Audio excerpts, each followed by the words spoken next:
नमस्कार दोस्तों, मेरा नाम चित्रेश। आप देख रहे हैं टारगेट टेक्नीशियन। दोस्तों, सबसे पहले तो मैं आपसे सॉरी बोलना चाहूँगा।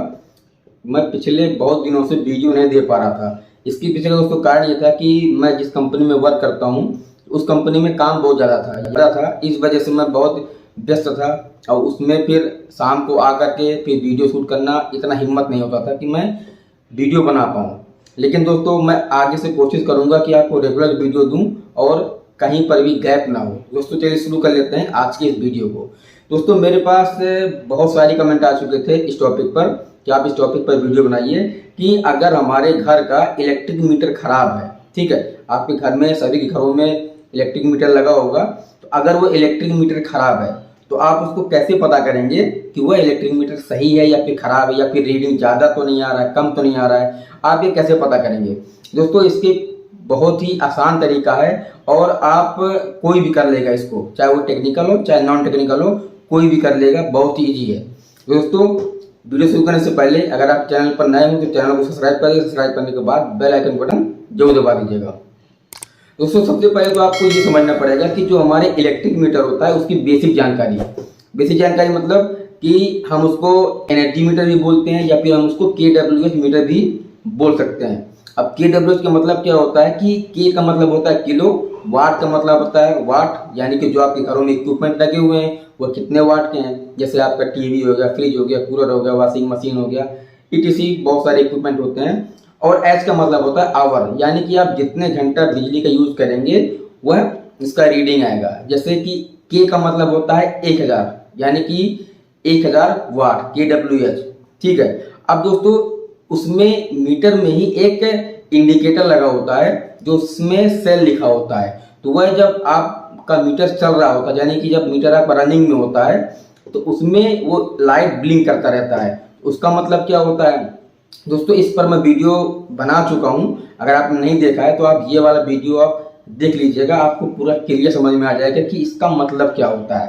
खैर, मैं आपको शॉर्ट में बता दूं कि जितना आपके घर का लोड होगा, अगर वो लोड चल रहा होगा तो लाइट उसी हिसाब से ब्लिंक करेगा। और हर मीटर में जो उसका ब्लिंकिंग लाइट होता है वो अलग अलग होता है। जैसे कि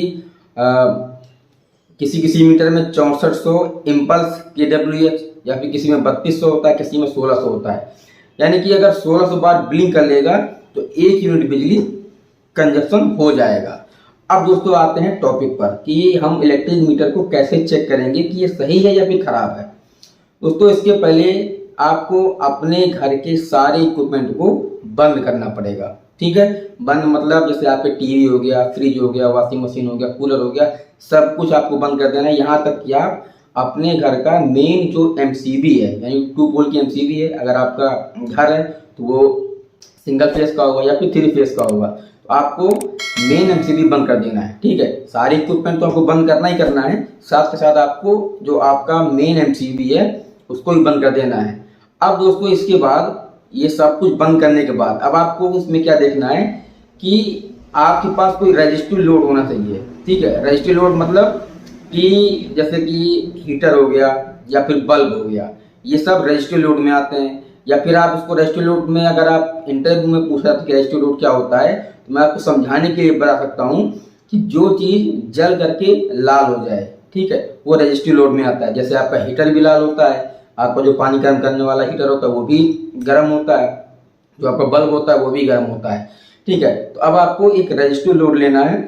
रजिस्टिव लोड को आपको मेन MCB में कनेक्ट कर देना है। लेकिन आप ये पहले ये चेक कर लें कि आपके घर का कोई भी इक्विपमेंट रनिंग में ना हो, यानी कि चालू ना हो, नहीं तो वह रीडिंग प्रॉपर नहीं आएगा।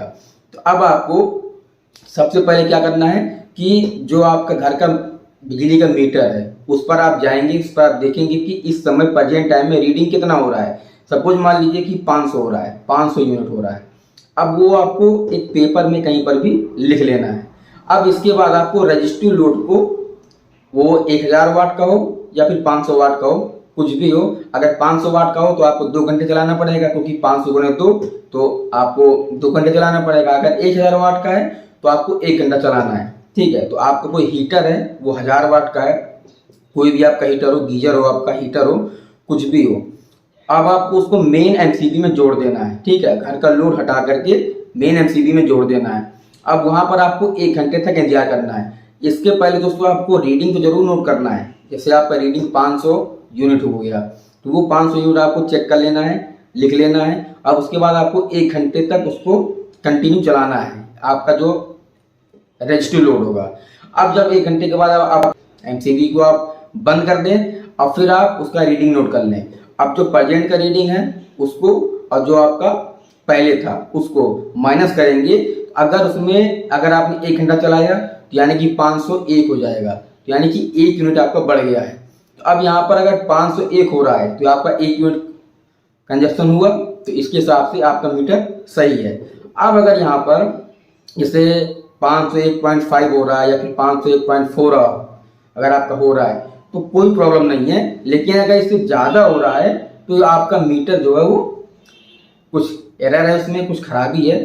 तो आप तुरंत अपने नज़दीकी पावर हाउस पर जाके उसको चेक कराएं या फिर जहाँ से आपका कनेक्शन हो वहाँ पर आप उसको चेक कराएं कि हमारे मीटर में प्रॉब्लम है, हमारी बिजली का बिल ज़्यादा आ रहा है। तो दोस्तों इस हिसाब से आप एनर्जी मीटर को बहुत ही आसान तरीके से आप चेक कर सकते हैं। दोस्तों अगर आपको कुछ समझ में ना आया हो तो आप मुझे कमेंट करिएगा, मैं आपको अगले वीडियो में वो कवर करने की कोशिश करूंगा। दोस्तों अगर आपको वीडियो अच्छा लगा हो तो चैनल को सब्सक्राइब करने के बाद बेल आइकन बटन जरूर दबा दीजिएगा। नमस्कार दोस्तों।